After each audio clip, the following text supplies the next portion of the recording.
ढेंकानाल विधायक कृष्णचंद्र पात्र को खाद्य जोगाण और खाउटी कल्याण विभाग मिली विभाग को नहीं से बेस खुशी अच्छा ये विभाग को नहीं कौन तांकर परिकल्पना रही से नहीं सहित अधिक कथा होती ढेंकानाल आम रिपोर्टर अथय साहू। ढेंकानाल विधायक जी थे कृष्णचंद्र पात्र पूर्व से कैबिनेट मंत्री भाव शपथ नहीं तेज आज राज्य सरकार पाखर विधिवत भाव में खाद्य जोगाण और खाउटी कल्याण ता सहित विज्ञान प्रजुक्ति विद्या विभाग प्रदान कराई। सर कलिंग टीवी पक्षर स्वागत करी शुभेच्छा जनइबी। सर कौन कहे आज जो विभाग दि जाए के खुशी अच्छा? मु बहुत खुशी अच्छी जहाँ पार्टी डिसीजन नाला जहाँ माननीय मुख्यमंत्री डिसीजन ने सेटा आम ए किसी मत पार्थक्य ना आम कम करवा निष्ठार सहित कम करवा देखा जमी आग को लोक मानकर कल्याण हम लोक मैंने आमको जिते लोक मान बहुत आशा अच्छी आम जिते माने लोक ये जो चाउल पाँच कि ठीक भाव में पाइबे से अवहेला हम ना जो धान उठाणटा से कटनी छटनी से व्यवस्थाटा को बंद करवा कटनी छटनी आदौ हम ना ताकू देखा एवं तांकर पेमेंट केमती शीघ्र मिल ताकू भी देखा कृषक माने आदौ हैरान हेबे नहीं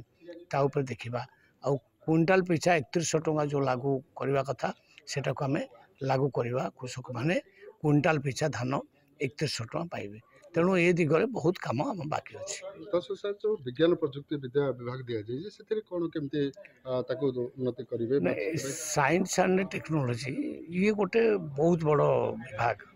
तेणु या टे मोर ज्ञान तो कम अच्छी कारण आजिकल जो आधुनिक जुग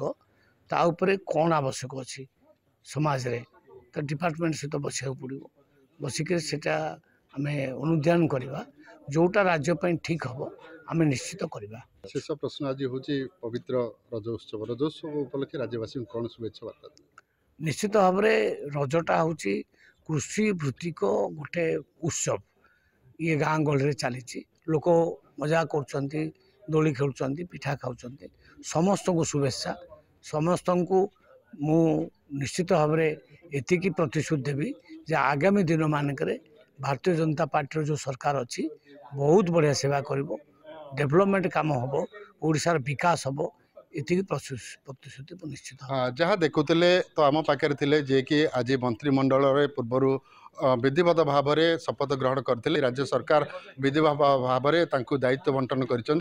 जो दायित्व पाई जे कि कृष्णचंद्र पात्र ताकू नहीं बेस खुशी अच्छा चाषी मानकर धान जो अभावी धान बिक्री ताकू केमती रोक जापर विशेषकर कृषक मानकर उन्नति कर गुरुत्व देवे से प्रकाश कर। ढेंकानाल अथय कुमार साहू, कलिंग टीवी।